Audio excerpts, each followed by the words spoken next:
Bonjour à toutes et à tous. Bienvenue à Cap sur le Grand Montréal, une série de balados consacrée à la région métropolitaine de Montréal. Aujourd'hui, le directeur général de la CMM, Massimo Iezzoni, s'entretient avec Louise Arel.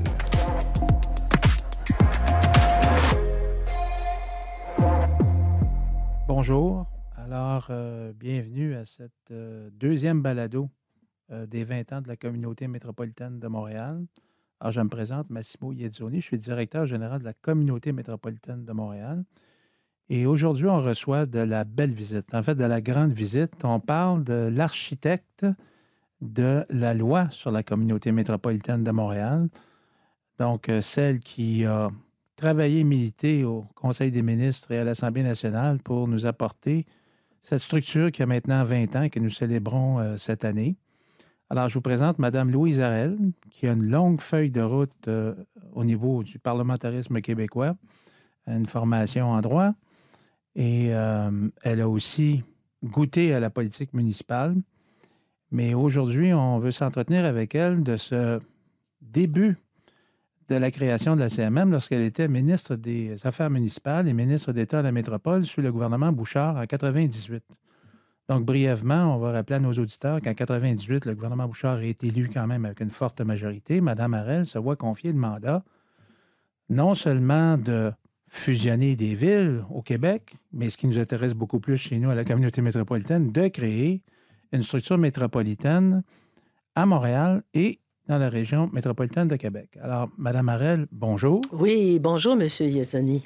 Alors, très content que vous soyez avec nous. Ça fait longtemps qu'on voulait faire cette entrevue-là. On a peut-être attendu trop longtemps, mais mieux vaut tard que jamais. Tout d'abord, j'aimerais commencer par vous demander, quand vous faites une réforme de cette ampleur-là, quand vous avez le titre ministre des Affaires municipales et de la métropole, est-ce que ça vous permet, ça, de négocier de façon plus structurée et avec beaucoup d'influence auprès du Conseil des ministres et auprès du premier ministre? En fait, ce qui est essentiel, c'est de savoir que ces deux ministères, Affaires municipales et métropole, sont, à mon point de vue, doivent se conjuguer, là, parce que la métropole, depuis sa création dans le gouvernement de Lucien Bouchard, a toujours été en butte avec le ministère des Affaires municipales. Et les Affaires municipales avaient une direction régionale également à Montréal. Et a toujours considéré que la métropole était de trop, que le ministère de la métropole était de trop. Et je pense que dès qu'ils ont pu évincer la métropole, ils l'ont fait. Ce qui fait que depuis maintenant plus qu'une décennie et demie, là, il y a des ministres de la métropole sans ministère. Et donc, sans avant-garde sous-ministérielle pour aller plaider la cause de la métropole dans les comités ministériels. Quel comité ministériel étudie, c'est le filtre qui étudie tous les projets de loi avant qu'ils soient présentés au Conseil des ministres. C'est beaucoup dans ces comités ministériels, que ce soit le transport ou que ce soit l'environnement ou tous les comités qui existent, là. C'est là, finalement, où l'opinion se forge. Alors, de ne pas avoir de ministère de la métropole, c'est un gros déficit pour la métropole. Bon, bien, en prenant bien soin de la définition que vous venez de donner sur les deux ministères avec des sous-ministres et leur pouvoir d'influence, contez-nous des petites affaires cachées là, qu'on sait. Là. Par exemple, la fameuse fuite de la première version du Livre blanc à l'époque où on parlait d'une communauté métropolitaine de Montréal, non pas uniquement avec des fonctions de planification, mais aussi avec des services. On se souviendra, ce fameux Livre blanc-là avait fait l'objet d'une fuite dans les journaux et on étalait au grand jour la possibilité d'avoir une communauté métropolitaine qui, pour nos auditeurs, ressemblait à une communauté urbaine de Montréal qu'on connaissait, mais élargie à l'échelle de la région métropolitaine. C'est qu'il y avait eu un rapport d'une commission d'enquête sur la fiscalité qui était... Le rapport Bédard. Exactement, le rapport de Denis Bédard. Et ce rapport sur la fiscalité proposait justement une infrastructure supramunicipale, en fait métropolitaine, à l'échelle donc de la région métropolitaine de recensement. Là, on y reviendra parce que c'est vraiment important. Exact. Mais il proposait que ce soit une infrastructure élective au suffrage universel. Alors, mais Madame Vera Daniluk, qui était présidente de la communauté urbaine de Montréal à ce moment-là, avait repris cette idée d'une structure élective à l'échelle métropolitaine au suffrage universel direct. Et donc, les municipalités qui demeuraient avaient en quelque sorte une sorte de pouvoir d'arrondissement. Là. Mais les pouvoirs stratégiques les plus importants étaient à l'échelle métropolitaine à ce moment-là. Et là, ça avait créé Oui. tout un branle-bas de combat, là. La ville de Montréal, à l'unanimité à l'époque, ce qui était rare, hein, parce qu'il y avait quand même beaucoup de zizanie à l'époque à l'Hôtel de Ville, mais la ville de Montréal avait voté à l'unanimité contre ce projet-là en demandant une fusion de l'ensemble des municipalités de l'île de Montréal pour réaliser une île, une ville. C'est important qu'on en parle parce qu'il y a un contexte à ce livre blanc et à la future loi qu'on va parler dans quelques minutes. C'est qu'il y avait à la fois une proposition de réforme métropolitaine parce qu'on regardait de plus en plus le Québec et ses régions métropolitaines comme un couple pour la compétitivité de la région et du Québec. Puis en même temps, il y avait les engagements et les rêves de certains maires de la région métropolitaine, dont M. Bourque, qui reprenait un peu l'idée de M. Drapeau, le fameux projet d'une île, une ville, qu'il souhaitait mettre à l'agenda également.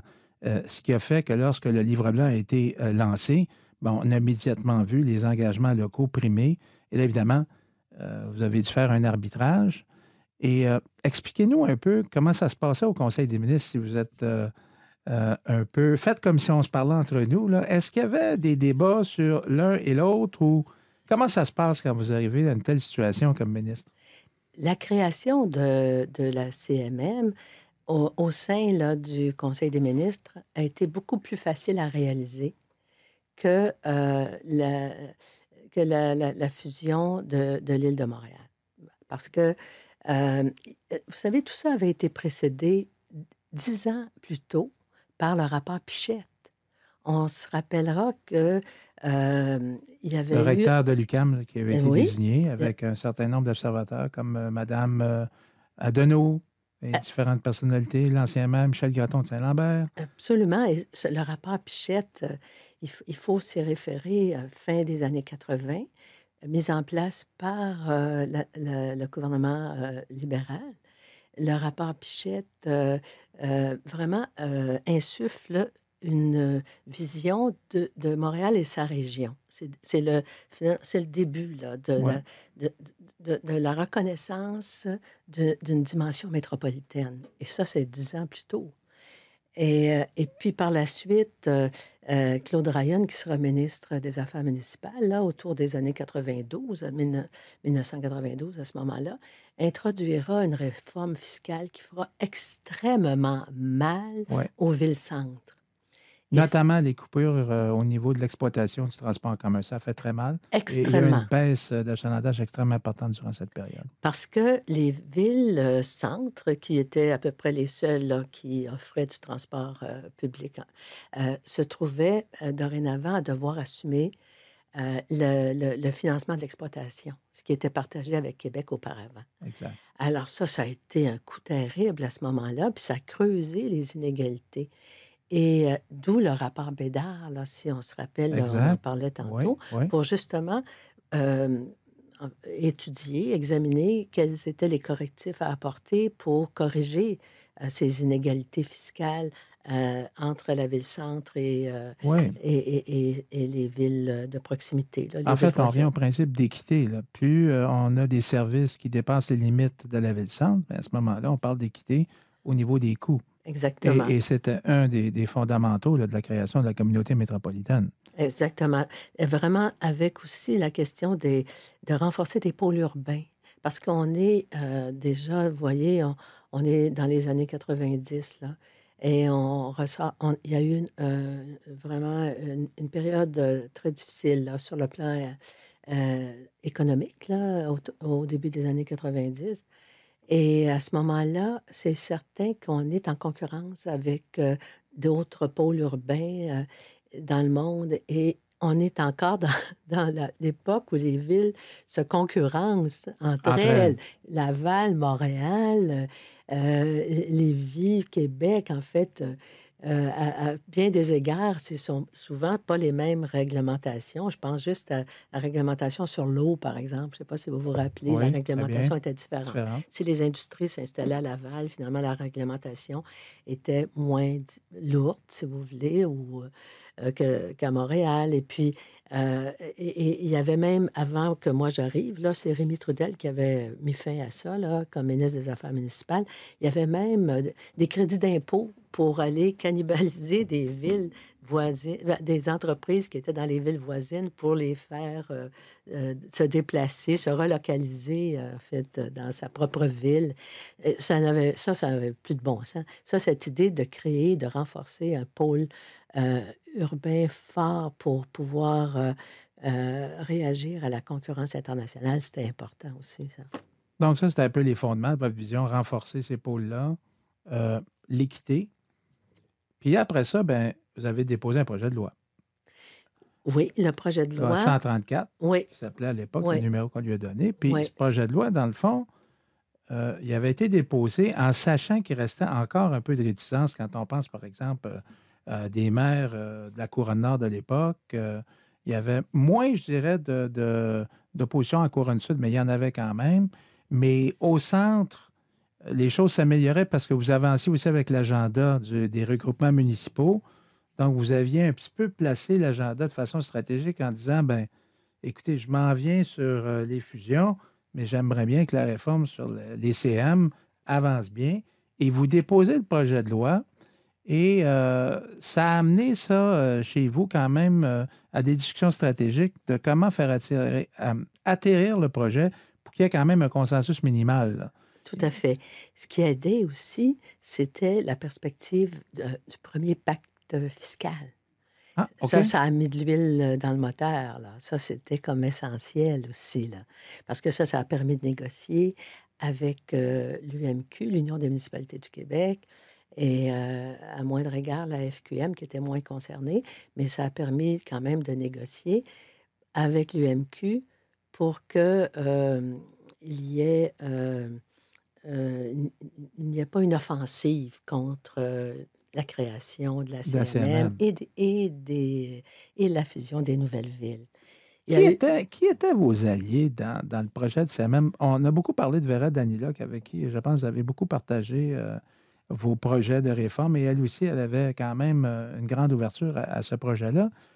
On pourra parler de Mme Daniluk, mais aviez-vous d'autres alliés? Est-ce que Pierre Bourque était un allié dans la région métropolitaine de Montréal? Qui vous pourriez dire, bon, ben, je pense qu'avec ces maires-là, je pouvais aller de l'avant, puis me sentir confortable de présenter le projet de loi, puis d'aller chercher un appui suffisant là, pour l'adopter, puis qu'on puisse aller de l'avant avec sa mise en œuvre. Souvenez-vous de ça? Je sais que Vera Daniluk, vous m'en avez parlé souvent.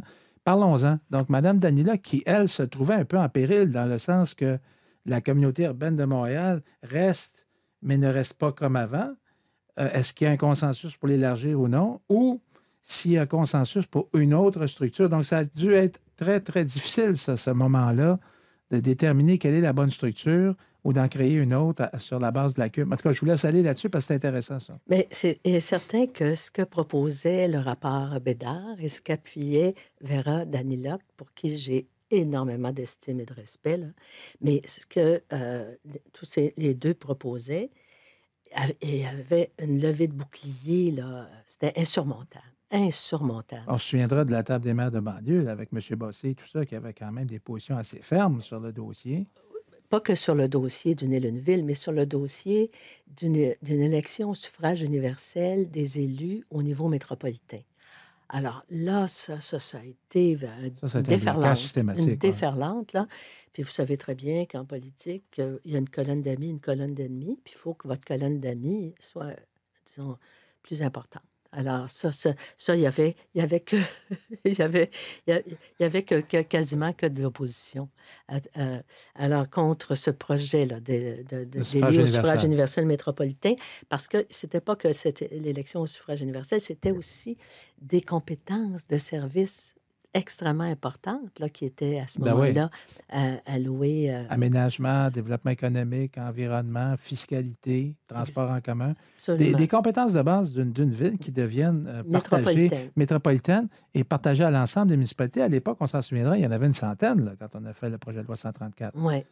À ce moment-là, il est certain que quand on est... en fait, il est apparu, évidemment, dans le contexte que de proposer cette loi créant la communauté métropolitaine de Montréal, mais qui était par représentation. Moi, ce qui comptait pour moi, je vous le dis simplement, c'est que Montréal ait un vote prépondérant. Donc, à ce moment-là, il s'agissait de regrouper les municipalités de la région métropolitaine de recensement. C'était le point de départ, ça. Oui. C'est-à-dire, ça consiste à accepter que c'est le même destin économique, là, même si c'est 82 municipalités, parce que les gens qui habitent dans chacune de ces municipalités sont des navetteurs, en fait. Ils se déplacent pour gagner leur vie en dehors de leur lieu de Ouais. résidence. C'est l'essentiel. Oui, ben, c'est l'essence même d'une région métropolitaine. Ça ne veut pas dire que tu habites à un endroit que tu n'as pas d'activité ailleurs. La Au communauté contraire. métropolitaine a consacré ce principe-là, puis les citoyens aujourd'hui le comprennent bien, ça. C'est donc dire que tout ça forme un Un tout, tout. hein, qui est différent de la somme des parties, là.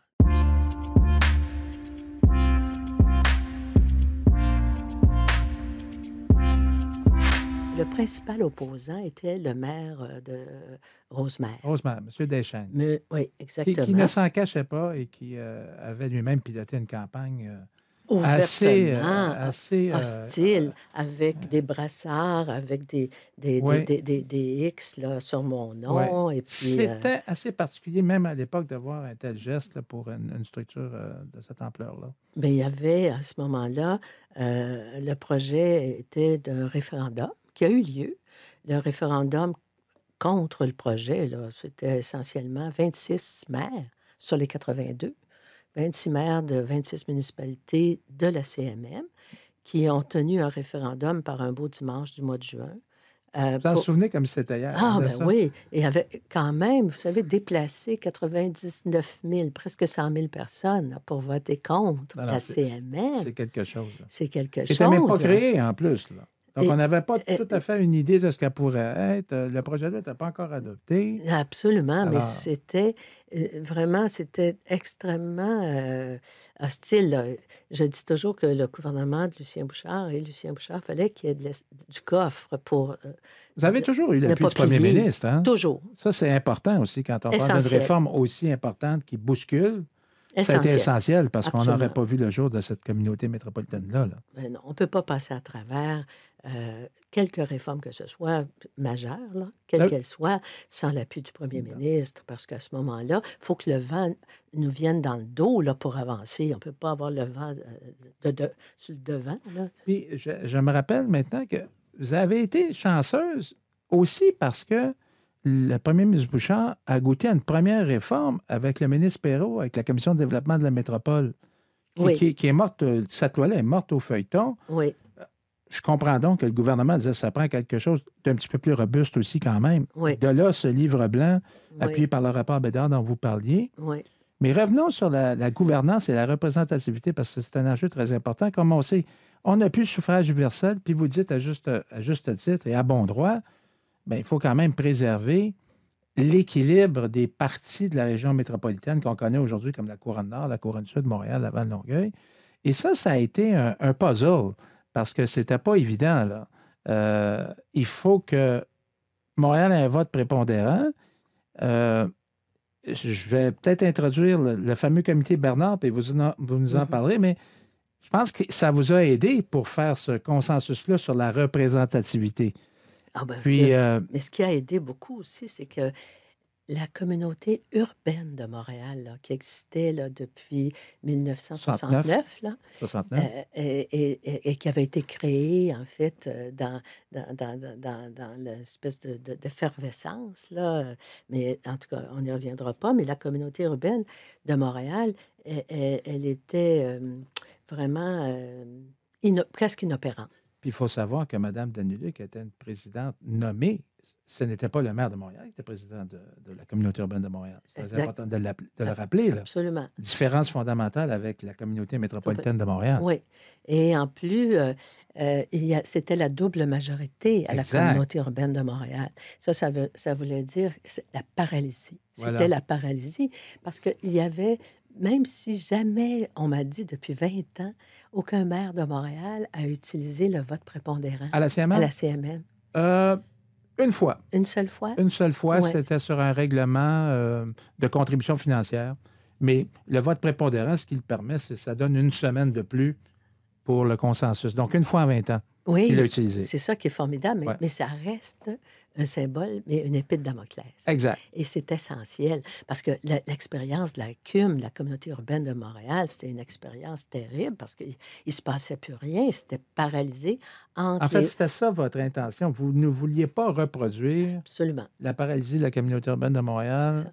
dans les votes à la CMM. Exactement. Et vous avez réussi parce que finalement, on a eu un président qui est d'office le maire ou la mairesse de Montréal avec un vote prépondérant. Oui, Et par contre, on a des votes égalitaires. oui, C'était le compromis ça, du comité. Exactement. Quand on dit le comité Bernard, c'est le comité d'élus qui était là quand même, des représentants des couronnes et du Oui. centre. Là. oui. Puis je pense qu'aujourd'hui, on peut dire que c'est quand même quelque chose qui a permis ça à la gouvernance de bien fonctionner. Là. Oui, de progresser. Progresser. oui. Progresser parce qu'oubliez pas, avec 26 municipalités, c'est le tiers, avec 26 maires qui étaient hostiles au point de mobiliser leurs citoyens Ah, je comprends. pour essayer de rejeter. Je comprends mieux ce que vous aviez à l'esprit à ce moment-là. Vous avez fait face à une opposition quand même importante, qui ont des citoyens qui les appuient. Vous vous dites, mon Dieu, si ça arrive, ça, à la communauté métropolitaine, ça va être mort dans l'œuf en très peu de temps. Là. Absolument. Mais à ce moment-là, ce qui a été dans la perspective, évidemment, où il y avait encore, quelques mois plus tard, la loi créant une île, une ville. Donc, à ce moment-là, il y avait une représentation qui était, disons, unique là, pour représenter Montréal, et donc à la fois la rive nord et la rive sud. Il y a une personne qui a été extrêmement importante dans tout ce processus, c'est le sous-ministre Brian McDonough. Brian McDonough avait été secrétaire général, le secrétaire de la commission Pichette 10 ans plus tôt, avait été à l'OPDQ Il me semble qu'il a travaillé au bureau de 20 l'aménagement ans. de l'Est du Québec aussi, il me semble. Brian. Exactement, Ouais. exactement. Écoutez, il a été Un directeur. grand réformiste, on peut le dire comme ça. Ah oui, oui. Qui vous a Écoutez, accompagné. écoutez, puis j'avais confiance en lui. Ça, c'est Vous revenez essentiel avec aussi, là. l'importance d'un sous-ministre et il était à la métropole. Il était à la métropole, il était sous-ministre de la métropole. Voilà. Et il était souvent en but aux autres sous-ministres des Affaires municipales de Québec. Oui, C'est- parce que là, il y a l'opposition à Montréal-Québec aussi. Bon, qu'est-ce qu'on fait pour la région métropolitaine? Est-ce que ça s'applique ailleurs? Sinon, ben, comment on fait ça, etc. Les mêmes débats, là. Et ces débats existent toujours. C'est-à-dire qu'à Québec, on veut voir un damier avec toutes Une uniformité. les pièces pareilles. Oui, c'est ça. L'uniformité. On a beau dire on ne va pas faire de mur à mur. Ça, c'est vraiment ancré dans le Profondément. système d'administration publique québécoise. Hein? Tu sais, parfois, je me disais, si le Parlement avait été à Montréal comme il l'est à oui. Toronto, Complètement différent. ça aurait Ouais. été complètement Ah oui, différent, ah la oui. perspective. On irait à pied au Parlement, là. Oui, oui, C'est ça. mais aussi, c'est la vision du Québec aurait été aussi différente. Alors, mais je reviens à Brian McDonough, parce que, bon, il avait monté une équipe à la métropole et j'avais extrêmement confiance. C'est ce que je veux vous signaler. Et c'est extrêmement important. On ne fait pas des réformes sans avoir une grande expertise autour de soi, d'une fonction publique qui est indépendante, d'une certaine, tu sais, parce que Brian McDonough, il n'avait pas de complaisance, là. Et puis, il était capable de me dire si ça allait Ça allait fonctionner bien ou ou ça pas, allait si mal, ça avait du exact, bon c'est ça. sens, Voilà. si ça avait de l'allure, c'est ça. Puis là, on arrive à CMM. Cette loi-là est adoptée finalement. Mais revenons sur chacune des compétences brièvement. La première, à mon avis, parce que c'est un peu d'époque, aujourd'hui, on parle d'une stratégie nationale d'urbanisme d'aménagement pour les territoires. Et puis, on regarde, finalement, on nous dit, écoutez, ça fait quand même 40 ans que la loi sur l'aménagement et l'urbanisme existe depuis 80, la loi sur la protection du territoire qui est code 78. Bon, les deux grandes lois là, faites par le Parti québécois, avec Jean Garon d'un côté, Jacques Léonard de l'autre.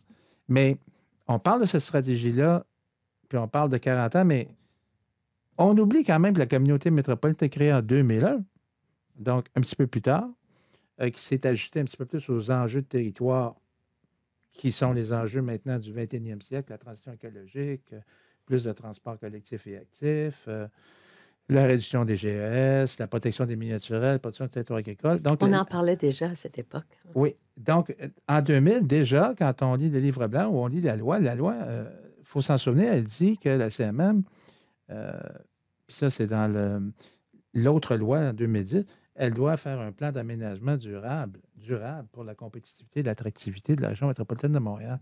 Quand on arrive à la question d'aménagement, c'est une question qui me brûle de vous poser depuis un bout de temps.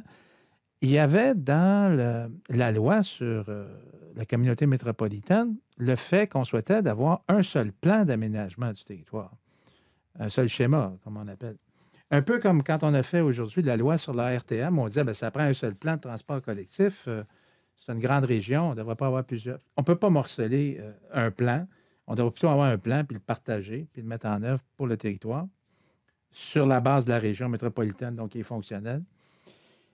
Est-ce que vous aviez vraiment réfléchi à cette question-là? C'était important pour vous d'avoir un seul plan d'aménagement du territoire pour la région de Montréal?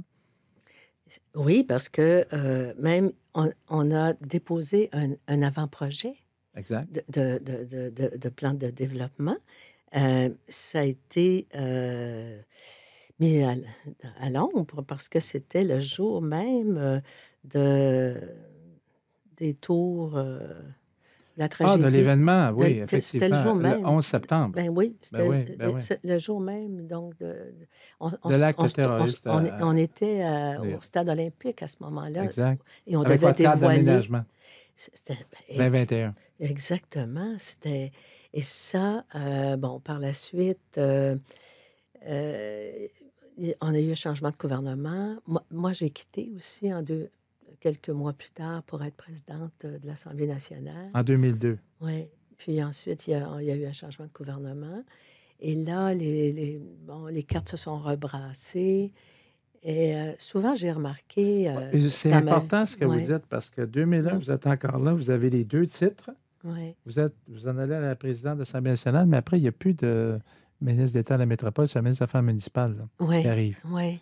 Euh, Et certainement que, d'une certaine façon, je pense qu'à Québec, ils voyaient d'un œil, disons, assez critique le fait que la métropole puisse travailler sur son propre plan et schéma là, d'aménagement. Alors, donc, à ce moment-là, je sais que j'ai l'air d'insister là-dessus, mais il faut que nos auditeurs comprennent qu'il y a toujours une concurrence puis une rivalité entre les affaires municipales et la métropole. Et ça vaut pour toutes les dimensions, tous les domaines. Je reste là-dessus, mais alors donc, à ce moment-là, quand un dossier gouvernemental n'arrive pas à temps, en général, là, puis quand il prend le champ, comme ce fut le cas là, à cause du 11 septembre, là, ça prend beaucoup de temps, en général. Là. Je l'ai vécu dans bien d'autres OK. domaines, là, dont je pourrais vous reparler aussi, mais de ramener le tout, là, ça a quand même pris du temps. Il a fallu que ce soit la CMM elle-même qui y travaille.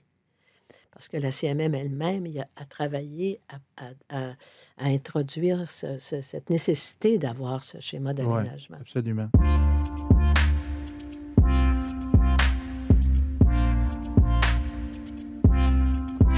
Puis là, on parle de cette importance du plan d'aménagement. Puis là, on est dans le passé, mais on va se projeter à aujourd'hui. C'était quand même, puis le livre blanc en parlait, puis Bédard en parlait en termes de fiscalité, l'impact de l'étalement urbain. Et évidemment, le rapport Pichette essayait de... En fait, d'une certaine façon, il disait lui aussi de consolider ce territoire-là, de mutualiser les coûts, puis de freiner l'étalement urbain également. Parce qu'à l'époque, on parlait d'étalement urbain à l'intérieur de ce territoire-là. Il faut se souvenir de ça. La structure venait appuyer un objectif de freiner l'étalement urbain dans les entités qu'on regroupait en soi dans ces limites-là. Selon vous, est-ce que cette réforme-là a permis de freiner l'étalement urbain à l'intérieur du territoire de la CMM? Mais c'est une histoire qui recommence quand on regarde l'actualité d'aujourd'hui. Donc, est-ce que c'était pertinent pour vous de l'avoir créé en 2001 pour, appelons cela, les municipalités internes, mais est-ce que c'est encore plus pertinent de la maintenir pour freiner l'étalement urbain qui se poursuit?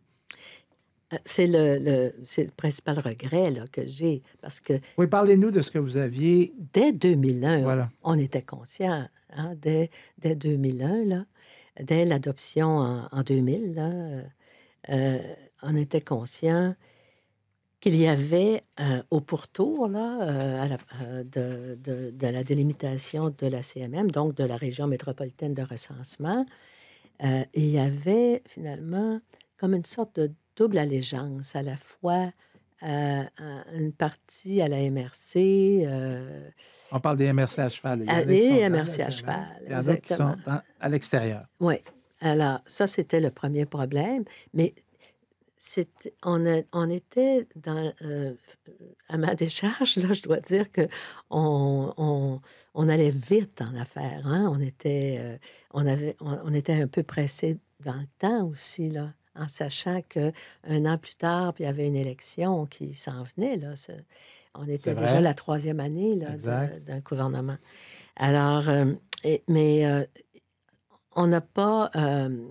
ce problème existe toujours. Ce problème existe toujours. On voit hein, qu'un problème qui n'est pas résolu Oui, perdure et s'aggrave. Et s'aggrave parce oui. que là, si on refaisait la loi, ce serait plus 82 municipalités. Ce serait beaucoup plus parce que Bon. celles qui étaient voisines de la CMM ont voulu jouer sur les deux tableaux, à la fois profiter d'être à l'extérieur et de ne pas être assujettis au plan d'aménagement et Au autres, transport hein, au collectif, par transport, exemple. évidemment, puis au financement. Ouais. Et puis en même temps, de se considérer comme non pas des municipalités autonomes, mais comme des municipalités de banlieue dont une majorité de leurs résidents sont des navetteurs qui se déplacent pour gagner Exact. leur vie à l'extérieur de là où ils résident. Alors, c'est sûr que là, il y a des maires qui ont profité de la situation pour aller chercher du développement, du lotissement. Le pire exemple récent, ça a été dans la MRC de Montcalm. Montcalm. La Mais MRC de quand vous me Montcalm. dites ça, puis je vous Ouais. pose la question, vous êtes encore ministre. Le gros enjeu de cette loi-là, ça a été la gouvernance. On l'a dit tout à l'heure. À défaut d'un suffrage universel, vous teniez absolument à ce que Montréal ne perde pas son rôle prépondérant. Ça a été fait. Il y a eu consensus même sur la question. Donc, la représentativité aujourd'hui fonctionne encore. Peut-être toujours discutée, mais elle fonctionne encore. Mais l'enjeu du découpage, aujourd'hui, par rapport à 2001, demeure encore. Puis C'est très- aggravé. C'est aggravé, oui. Oui, parce que c'est- l'étalement s'est fait dans la 3e couronne. Oui, mais là, j'aimerais vous entendre. C'est pas facile non plus de trancher un découpage, là, parce que, bon, on s'entend sur les principes qu'on connaît tous, la délimitation d'une RMR, mais une RMR, c'est pas parfait. On a des structures comme les MRC qu'on a créées, et là, ça date de 78. Vous vous souvenez, à l'époque, c'était basé sur le sentiment d'appartenance. La CMM n'a même pas le critère de sentiment d'appartenance. Probablement, le sentiment d'appartenance, je ne sais pas s'il serait plus grand ou plus petit, mais ça vous dit comment c'est important dans une MRC, le fondement du sentiment d'appartenance. Il n'y avait pas ça. Et en même temps, c'est là que je voulais vous entendre. Vous aviez dit récemment, on aurait donc dû mettre un mécanisme de bascule, Oui. appelons-le comme ça. Oui. Vous avez dit ça récemment. Oui, oui. J'aimerais vous entendre là-dessus. Puis en même temps, une des questions qui se pose, puis je sais que je pose bien des questions, mais je sais où on va venir. Ça s'arrête quand, ça? une limite d'un territoire quand on sait que l'étalement, ben, théoriquement, ça n'a pas de fin, mais comment on le contrôle? Alors, est-ce qu'il y a le découpage? Est-ce qu'il y a le mécanisme dont vous allez nous parler? Puis est-ce qu'il y a d'autres choses? Et là, je vous en amène une autre pour que vous ayez bien le temps d'y répondre. En plus du découpage des régions administratives. Bon, là, je vous ai tout dit. Là, j'attends la réponse de quelqu'un d'expérience comme vous, Mme Harel. Mais, mais d'abord, c'est certain que le découpage suppose du courage. Découpage et courage, là, ça va ensemble. Mais dans le projet de loi là, qui a été adopté créant la CMM, j'avais quand même introduit une disposition qu'on appelle une clause crépusculaire là, pour obliger à tous les 5 ans. Exactement, à tous les 5 ans, là, il y avait l'obligation donc de revoir les limites et de faire des recommandations au gouvernement. Et c'est quelque chose d'assez important parce qu'on voit bien que bon, l'idéal, là, ça aurait été que dès qu'on appartient à la région métropolitaine de recensement, n'est-ce pas? Alors, on bascule. Ça aurait été l'idéal parce que, d'une certaine façon, ça aurait retenu les ambitions parfois démesurées de certains maires de faire du lotissement sur des terres agricoles ou sur des boisés ou autres. Bon, mais bon, c'est pas fait et j'anticipe pas que ça se fera prochainement. Alors, malgré que la stratégie nationale s'est dite préoccupée par cet enjeu-là. Exactement. Ça, la stratégie nationale, encore faut-il qu'elle soit récupérée par un projet de loi et adoptée par l'Assemblée nationale. Alors ça, parfois, il y a loin de la coupe aux lèvres. Bon, ceci étant, est-ce qu'on peut le reprendre autrement? Par exemple, cette idée d'avoir un financement peut-être métropolitain élargi pour le transport en commun ou encore un office de consultation publique métropolitain pour tous les projets majeurs là, qui seraient susceptibles d'avoir un impact à l'échelle métropolitaine. C'est-à-dire, dans un sens, il faut presque introduire cette façon de faire là, métropolitaine de manière à ce que un jour, le prochain, j'espère, mais en fait, un jour, il y a tant de mise en commun que finalement, on bascule dans le fait que c'est un territoire métropolitain à l'échelle élargie. Alors, c'est une façon de travailler. Absolument.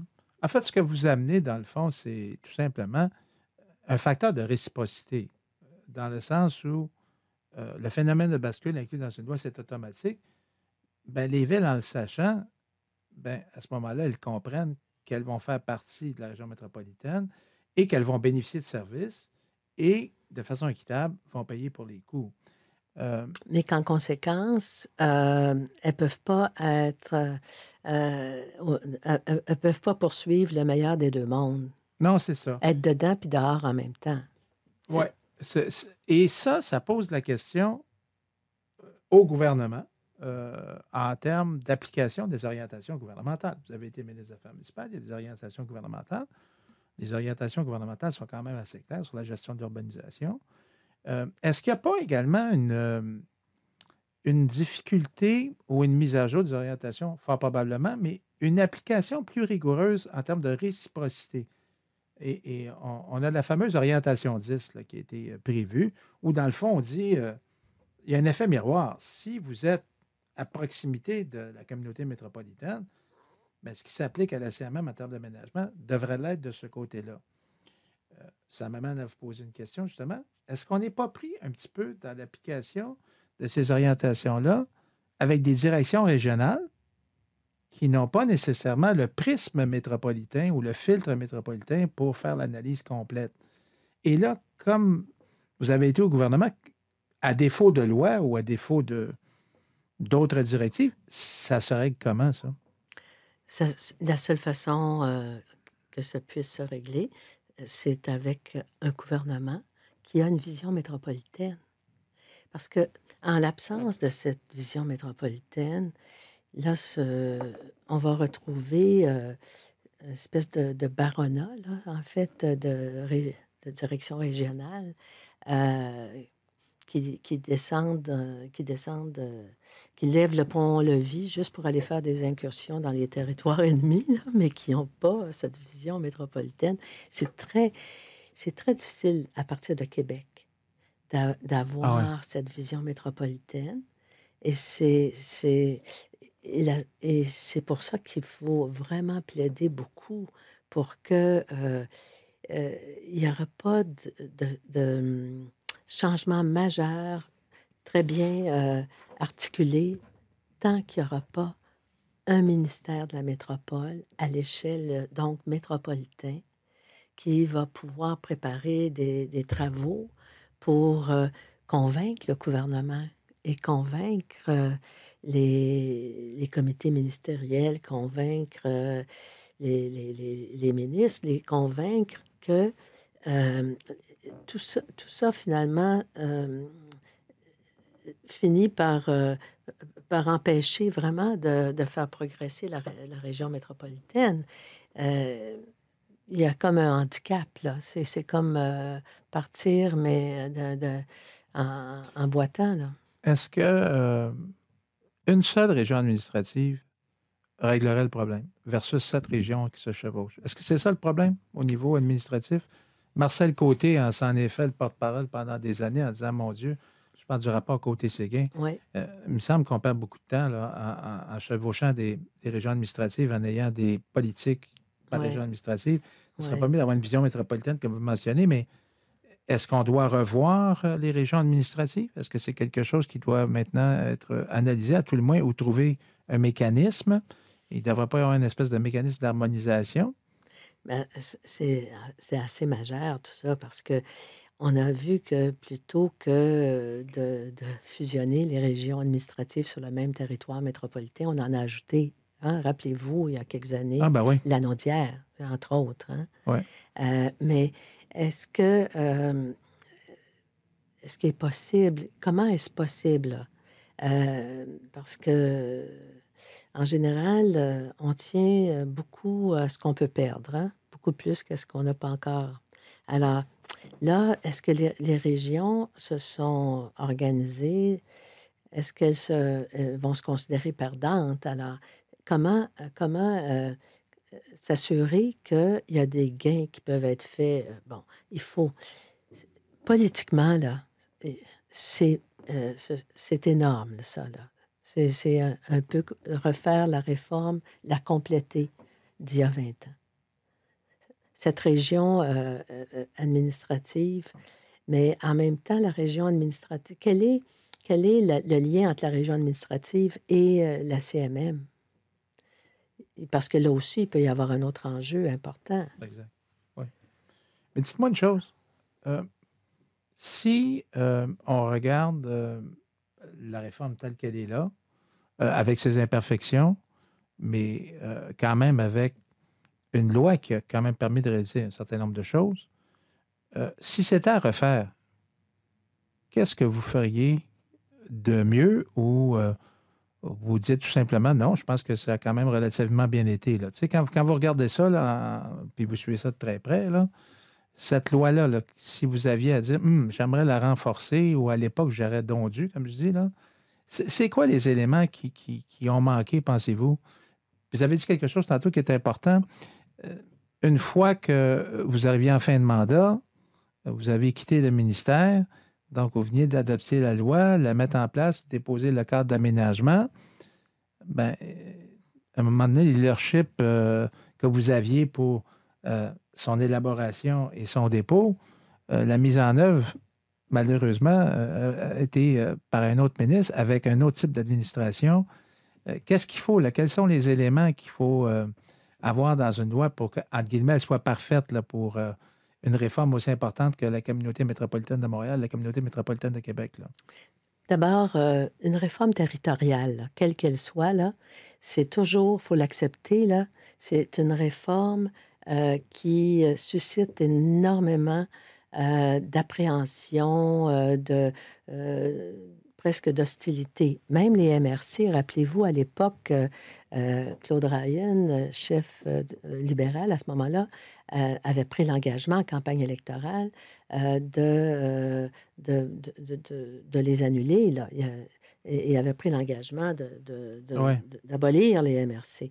Donc, il n'y a pas eu aucune, à ma connaissance, là, réforme majeure sur le plan territorial qui s'est faite dans la satisfaction générale au départ. Bon, ça s'est amélioré par la suite. Tu sais. J'ai souvenir, par exemple, Mme Deschamps, qui était Oui, très hostile à la au début, CNM. Puis absolument. maintenant, je suis tellement contente de la lire parfois dans les journaux Oui, qui, en fait, appuient fortement la ouais, elle a CNM. contribué Alors, beaucoup au plan métropolitain. donc, il y a eu vraiment une appropriation. Hein, Exact. et les MRC, imaginez-vous s'il fallait maintenant qu'un parti politique annonce qu'il va abolir les MRC, ce serait les hauts cris. Alors, donc, il faut l'assumer. Ça veut dire que c'est le bien commun qu'il faut rechercher. Ça, c'est complexe parce que ça peut vouloir dire assumer de la part d'un gouvernement de faire des mécontents. Ça, premièrement, c'est difficile. Mais moi, ce que je regrette, là, à part le fait d'avoir introduit donc la disposition pour qu'à tous les 5 ans, ça soit revisé, c'est que tout de suite, on indique que c'est la RMR, Région métropolitaine de recensement, avec les recensements qui sont à tous les 5 ans, qui vont déterminer les délimitations de la communauté métropolitaine de Montréal pour que le message clair soit annoncé. Si vous voulez être dans le développement métropolitain, oui, vous êtes les bienvenus, mais vous ne pouvez pas en même temps vouloir ne pas y être et puis faire le même développement que si vous y étiez. Il faut retenir ça, là. La vision métropolitaine, c'est ce que vous dites, là. Dans le fond, ça prend une vision métropolitaine qui est enchâssée, soit dans un document de planification Oui, haut et fort, puis oui. s'assurer de son application, dans le fond. Est-ce que c'est par une loi? Est-ce que c'est par Mais, l'exercice de M. l'administration des Iazoni, ministères? plus c'est automatique, mieux c'est. Parce que ça veut dire qu'il n'y a pas les pressions qui se font, des pressions qu'on a peine à imaginer, des pressions qui se font sur des élus. Imaginez si c'est à la pièce à chaque fois. Mhm. Les pressions sont énormes. Moi, quand je suis nommée ministre des Affaires municipales et de la métropole, le premier rendez-vous qu'on me demande, c'est un préfet de MRC qui veut obtenir du dézonage. Alors, je lui dis preuve à l'appui, mais sur la rive nord, il y a énormément de terrain disponible pour le développement industriel. Et la réponse qu'il m'a faite, oui, mais c'est pas dans ma ville. Et cette mentalité-là, écoutez, c'est mon premier rendez-vous. Mais la pression se fait forte parce qu'ils vont voir vos collègues renchérissent et tout. Alors, il faut le plus possible, sur le plan territorial, des automatismes. Des automatismes.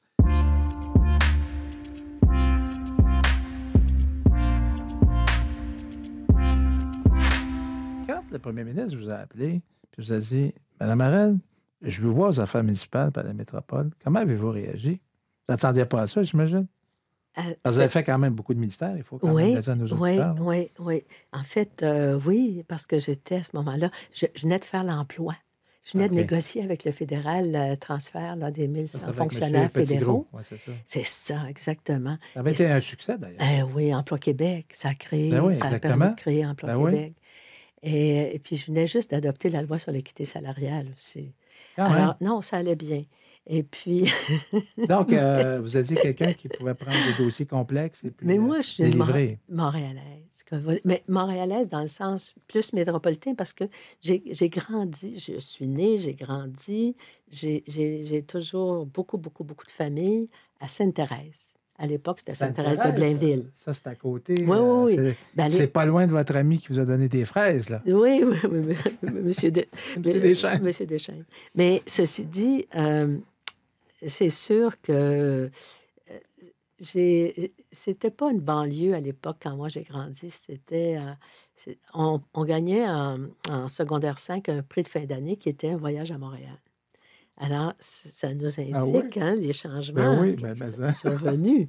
Alors, en même temps, justement, il faut accepter, ben, c'était Élie Fallu qui a été maire longtemps, Absolument, là, ben ouais, bien connu. de, de Sainte-Thérèse. Mais la Rive-Nord a souvent été en situation, disons, de réfractaire là, par rapport à tout ce qui était métropolitain. Tandis que sur la Rive-Sud, c'est parce qu'il y a du développement rural, il y a, pas rural, agricole. Et c'est là qu'il faut comprendre toute la différence entre le rural et l'agricole, parce que le territoire le plus agricole du Québec, c'est à la CMM. Oui, Il absolument. n'est pas rural, mais il est agricole. Mais justement, cette réalité agricole de la Rive-Sud leur a permis de souhaiter, d'une certaine façon, ce bouclier métropolitain. Exact. Je ne sais pas si vous avez eu l'occasion de lire le livre de Peter Trent il y a quelques années. Là. Non, j'ai pas voulu le Bon. lire. J'ai pas voulu, mais Et- j'ai pas voulu. J'ai pas voulu parce que j'imagine qu'il y avait plein d'amertume, puis ça me tentait pas trop. Oui, je comprends. Mais il y avait un petit bout sur la CMM. Ah, Et qui était puis, plutôt même, positif? il disait que, comme évidemment, les maires de banlieue étaient, toutes leurs énergies étaient sur le projet de réforme Une île, une ville de M. Bourque. Et ils, euh, ils ont mis tellement d'énergie sur cette réforme-là, mais qu'à la fin, ils n'ont peut-être pas, ils disaient d'une certaine façon, pas tellement réfléchi à l'importance de la communauté métropolitaine, dans le sens que peut-être qu'il aurait pu y avoir des gains là. Alors, il le disait avec une écriture stratégique, en constatant que, bon, de toute façon, il y avait une communauté métropolitaine, puis que peut-être les éléments de coût, donc de financement de la CUM, auraient peut-être pu être mieux répartis à l'échelle métropolitaine, mais ils étaient déjà résolus en faire qu'un organisme de planification. Donc, il y avait quand même par la suite, quand on réalise qu'il y a une grande fusion comme ça, est-ce qu'il n'y aurait pas pu avoir des services à mieux partager à l'échelle métropolitaine? Et ça m'amène à vous parler d'une question qui est, Oui, c'est le oui, transport et oui, l'aménagement. On oui, connaît bien la CMM pour ses fonctions de planification, que ce soit la gestion des matières usuelles, l'aménagement du territoire. oui. Mais il y a le transport en commun, puis je pense qu'il faut qu'on en parle un peu parce que l'un ne va pas sans l'autre. Et puis le transport en commun, la CMM a des compétences d'approbation. Vous avez bien connu ça. De toute façon, vous étiez responsable de l'agence métropolitaine. Comment vous voyez ça, encore une fois, toujours dans le cadre de la communauté métropolitaine, parce qu'on avait deux entités qui ont du sens. Euh, on pensait beaucoup plus opérationnel et planification, mais finalement, il y a toujours eu un tiraillement entre les deux. Là. Comment vous avez vécu ça, là, en sachant que vous aviez une boîte d'aménagement, puis une boîte de transport qui existait déjà? Ce mariage-là. Là. Je sais que là, je vais vous chercher un petit peu, là, mais juste pour nos auditeurs, d'expliquer un peu votre vision de ça, parce que aujourd'hui, on réalise que si on veut favoriser le transport en commun, ben, ça prend un cadre bâti qui le permet. Sinon, ça va être très difficile de faire du transport en commun. L'agence, Tout l'idée de la densification, mm, que maintenant, on parle plus que jamais. Hein, avant, et là, ben, ça prend une densification intelligente, bien sûr, mais ce que ça prend, c'est du monde qui permettent d'avoir assez de logements pour favoriser le transport collectif. Alors, je vais vous entendre là-dessus, là. Aménagement, transport, de façon plus générale. c'est intéressant, M. Viazoni, parce que finalement, si on lève le voile, là, on découvre que l'Agence métropolitaine de transport, c'est dirigée par Florence Jonca-Deneau. Effectivement. À ce À moment-là, l'époque, exact. relevait de la métropole. C'est pour ça que je vous en parle. Elle relevait de la métropole. Et En passant, extraordinaire, Florence, qui co-préside notre Agora encore depuis un bon bout de temps. Là. Très, exactement, très, très impliquée. exactement. À ce moment-là, la pression était tellement forte contre le fonctionnement de l'agence par le ministère des Transports. Mais là, c'est des guerres larvées, là. Et la pression était tellement, tellement forte qu'elle paralysait en quelque sorte l'agence. Ça aussi, peut-être que c'est un regret que j'ai là, d'avoir lâché prise. Parce que d'un commun accord avec Florence, euh, on s'est, on avait convenu que finalement, l'agence allait se retrouver, en fait, déplacée au transport et non pas à la métropole. On ne peut pas faire toutes les batailles, là. Et il y en avait déjà pas mal sur le feu, là. Mais celle-là, si j'avais pu tenir bon, l'agence serait toujours à la métropole et pourrait être à la CMM. Mais la pression était forte. C'était Guy Chevrette qui était ministre des Ben oui, il faut se Transports. souvenir de ça, là. Et Guy avait une immense influence aussi, là. Mais on aurait pu tenir bon, là. Mais même avec Florence, si jamais voulu en parler, à un Oui, moment donné, ce serait oui, intéressant qu'elle nous de raconte son ça. point de vue, Oui, parce qu'elle, son elle point l'a de vue. vécu de l'intérieur, hein. Et elle a vu les portes s'ouvrir lorsqu'elle est passée au transport, alors que finalement, quand elle était au ministère de la Métropole, c'était la croix et la bannière tout le temps. Vous savez, si je peux vous faire un compliment, ça vient pas de moi, ça vient de l'OCDE. Donc, Oui, l'OCDE, on a eu une étude sur la région métropolitaine de Montréal. ouais, Il est venu voir ça, leur équipe sont venus voir ça. Le directeur, il s'appelle Mario Pezzini, là. Euh, ouais, super sympathique. Il a dit que pour lui, c'était la réforme la plus importante au niveau de l'organisation territoriale dans tous les pays de l'OCDE qu'il a vu dans la région métropolitaine de Montréal. ouais, Donc, il considérait que c'était majeur, réformer le territoire métropolitain, réformer le territoire municipal, ben, à l'Assemblée du Québec. Il disait que c'était très porteur et que c'était une bonne piste. Et ce qu'il disait, en quelque part, il disait un peu ce que vous disiez, il ne faut pas lâcher, puis toujours le consolider. mm, C'est un peu la difficulté de ces structures métropolitaines. Et ça m'amène à vous poser cette question-là.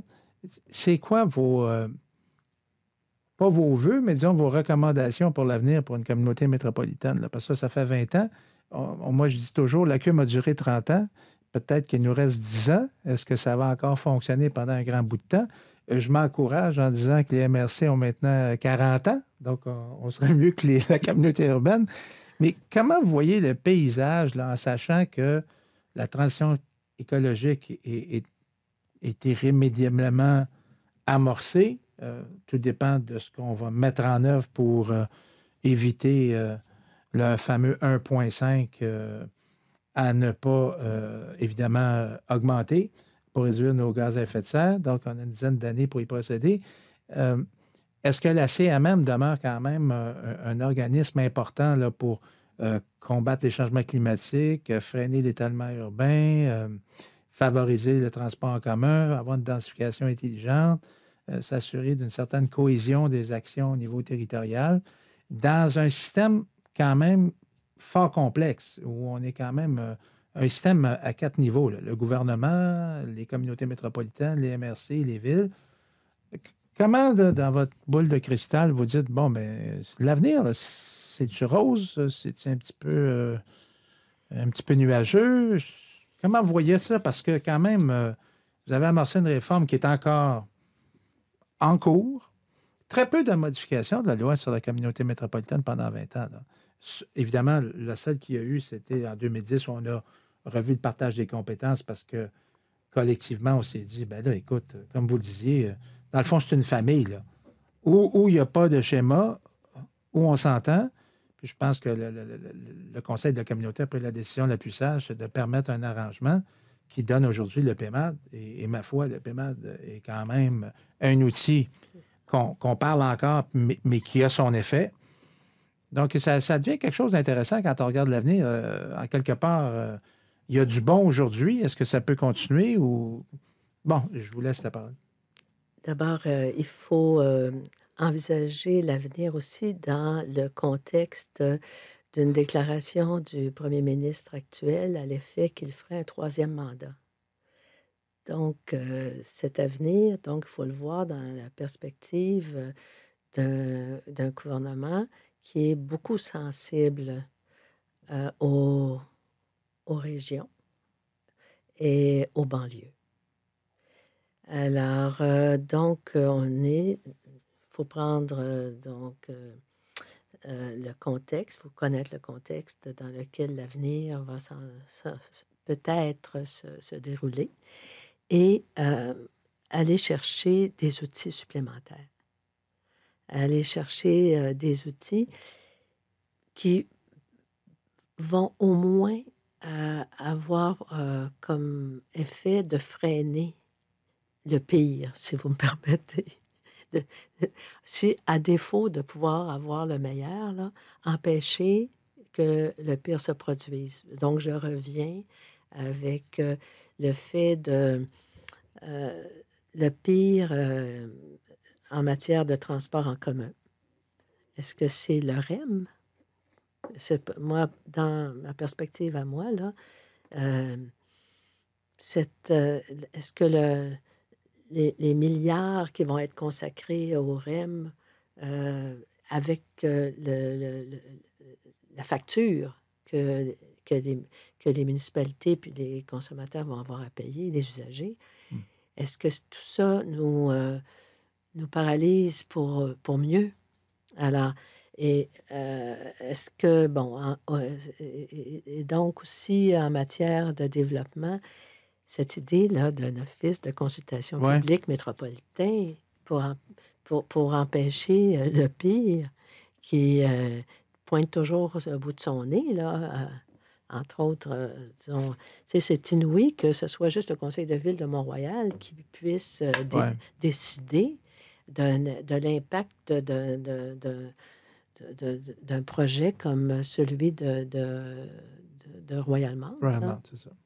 Et alors, est-ce que je suis pas...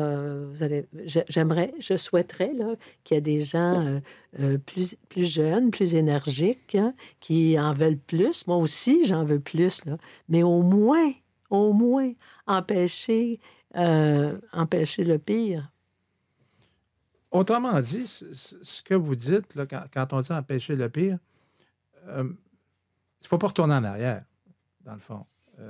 Il y a quand même eu des gains avec la création de Absolument. la communauté métropolitaine. Absolument. Et on est dans un moment où c'est très critique. C'est entre quelque chose, le non-retour et sur la bonne voie, dans le fond. Et ce qu'on constate aujourd'hui, c'est que nos yeux vont être rivés sur la stratégie nationale, en quelque sorte. Et Oui. peut-être que les attentes... Mais vous avez dit Oui. quelque chose d'important parce que Oui. la stratégie nationale, quand même, fait un bon diagnostic de la situation. Oui. Évidemment, propose un certain nombre de leviers, mais vous êtes bien au fait, ça prend des lois pour y arriver. Exactement. C'est peut-être là la question qui se pose. Est-ce qu'on va avoir des lois qui vont permettre, des lois habilitantes pour permettre justement d'éviter le pire? Oui, mais c'est certain que si cette stratégie ne se retrouve pas dans les programmes des partis dans un an, là, l'élection aura eu lieu dans un an. Alors, et moi, je recommande beaucoup qu'en mars, là, je pense, le rapport serait Oui, rendu je pense public, que hein, oui. autour de Mars-avril. mars-avril, hein, Oui. qu'à ce moment-là, il y a une demande pour rencontrer les caucus de tous les partis et que finalement, ce soit repris et de manière le plus possible transpartisan, donc le moins possible que tous ces éléments de partisanerie politique puissent se mêler à ce projet qui a finalement déclenché beaucoup d'énergie, qui a mobilisé, qui a suscité beaucoup, beaucoup, beaucoup d'énergie. Je trouve qu'il y a beaucoup de gens qui Oui, il y se a sont beaucoup de gens qui sont impliqués. impliqués, effectivement. Mais sur le plan métropolitain, les élus ont un rôle important, un rôle extrêmement important à jouer, là. Est-ce que il ne faut pas rester juste sur l'air d'aller? Mais il y a des choses extraordinaires qui ont eu lieu, là, puis ça, il faut en féliciter la CMM. La CMM, maintenant, se préoccupe aussi de l'avenir agricole au sein de la CMM et les élus s'en préoccupent et ont découvert la dynamique métropolitaine qui inclut pas que l'aspect urbain. Ça, c'est majeur. C'est vrai. Ça, on n'aurait jamais eu ça il y a 20 ans, là. C'est vrai. Et autre chose aussi, là. Mais voilà. Ben, on finit sur une note positive de l'agriculture. Voilà. Alors, Et la culture. Et la culture. Ah, on n'a pas parlé de culture, non, mais parce on que a une ça compétence. aussi, une dimension oui, extrêmement non, c'est important importante. qu'on en parle parce que c'est culture et logement. Parce que vraiment, ça, là, C'était un petit papillon sur le projet de loi à la dernière minute, là. Mais Ça, pour il moi, faut c'était raconter l'histoire majeur. quand même. Non, c'est vrai. Et on va prendre le temps d'en parler parce que ce petit papillon-là, ça a fait des petits. Oui, Ça oui, n'était pas prévu à l'origine. non, Et vous aviez une préoccupation sur le logement social oui. et abordable. Et Parce vous que j'étais aviez, aussi ministre de l'Habitation. il faut rappeler ça, mais les Oui. habitations. Et Il y avait une crise. yeah, Parce qu'on ne se rappelle pas, mais il y avait une crise. ben oui, Il y a 20 ans, là. Il y avait une crise de l'accès à du logement abordable, familial et autres. Alors, et il n'y avait que Montréal, Verdun et Longueuil qui faisaient du logement social uniquement. Puis même à Longueuil, vous vous en rappellerez certainement, M. Iazoni, le maire m'avait dit, écoutez, on ne peut pas en faire beaucoup parce que finalement, c'est toute la rive sud qui viendrait s'installer à Longueuil. Personne d'autre je me en souviens très faisait bien sur la ça. rive Ben oui. sud, personne. Alors que, et le maire de Laval qui me disait, ben, il n'est pas question que j'en fasse parce que les, les, les, les, les, les gens des villes voisines viendraient finalement s'installer pour pouvoir y avoir accès. Alors, la disposition en question consiste simplement à s'assurer que la facture du logement social que les villes réalisent est partagée au niveau métropolitain. Voilà. À partir de ce moment-là, c'est incroyable comment les choses peuvent changer, hein. Ouais. Même Westmount s'est mis à faire du logement social. Et même Laval, parce que tant qu'à payer pour les autres, hein, chaque maire disait, ben, je vais en faire, étant donné qu'en plus, ils ont découvert que ça améliorait leur foncier. Il y a des taxes qui sont perçues aussi par Exact. les occupants de logements. Ça avait fait grand bruit, ça. Et je me souviens, dans son application, à la première séance du conseil, il y avait un débat et des gens avaient dit, ben, écoutez, si vous n'en faites pas, ben, payez pour vos collègues. Et Exactement. ça a donné l'effet d'entraînement que vous venez d'expliquer il y a quelques Oui, minutes. C'est important de parler de oui, ça parce que oui, ce petit papillon-là, c'est quand même beaucoup de sous et ça oui, montre quand même la capacité des élus locaux de partager de l'argent, des sommes pour le logement social. Et maintenant, c'est bel et bien installé, là. oui, Et Dieu sait que oui, l'abordabilité, ça va être la question des 10-15 prochaines années, le oui, vieillissement de la population qui s'en vient, tout ça. Ça remet aussi en question notre approche d'habitation. Vous avez été ministre d'Habitation, puis je me oui, suis toujours posé la question. Une politique nationale d'habitation, ça fait longtemps qu'on n'a pas vu ça là, au oui, Québec. oui, Et il va falloir s'y attaquer parce que, veut pas, vieillissement de la population plus important dans la région métropolitaine, ménage, personnes seules. Puis l'autre affaire qui est intéressante dans la communauté métropolitaine, oui, les enjeux maintenant, on dit oui, Montréal en premier, mais Laval aussi, Longueuil aussi, Saint-Amable aussi, d'autres villes qu'on n'imaginait pas qui sont dans la couronne ont les mêmes enjeux. Donc, de plus en plus, oui. on vit des enjeux communs qui transgressent les limites, qui exigent des politiques qui sont adaptées à ce territoire-là. Qui sont même des enjeux d'intégration de nouveaux arrivants, et c'est Définitivement. dans l'ensemble métropolitain, là, Ça plus que, revient peut-être à, puis je vous donne le mot de la fin, l'importance du gouvernement d'avoir un ministère qui est préoccupé par ces questions métropolitaines, puis qui puisse. En fait, on sait que, comme vous disiez, c'est un damier, puis ça soit partout pareil, mais il reste néanmoins que c'est vrai que c'est peut-être des enjeux nationaux, mais c'est peut-être plus gros dans la région métropolitaine, ça exige peut-être une approche différente. et parfois, on ne comprend pas l'importance des structures, hein. On a l'impression qu'il y en a toujours une de trop. Mais il est certain que quand on parlait des directions régionales Oui, sur le territoire, elles peuvent compter sur l'appui d'un sous-ministre, d'un comité ministériel au cours oui. duquel se discutent possiblement des questions qui les concernent. Alors que euh, la métropole, moi, j'ai beaucoup d'estime pour Chantal Rouleau, qui réussit, vaille que vaille, Apporter cette voix-là, à porter cela sans qu'elle ait un soutien par sur l'administration publique. un appareil là, public qui mène, si vous voulez, mène C'est les effectivement débats, les difficile. Ben oui, discussions au sein de tous ces comités ministériels où se décident finalement c'est vrai. les questions. Donc, il y a vraiment une préoccupation structurelle. Ah oui. C'est sûr. C'est un fondamental de la conversation. Un fondamental. Ah, définitivement. Oui. Bien, écoutez, ça a été très, très intéressant, mais même passionnant. Alors, merci beaucoup d'avoir pris le temps. Et puis, on va se reparler. Bien, merci. Merci beaucoup, madame. Moi, c'est à moi que ça fait plaisir. D'accord. Merci beaucoup.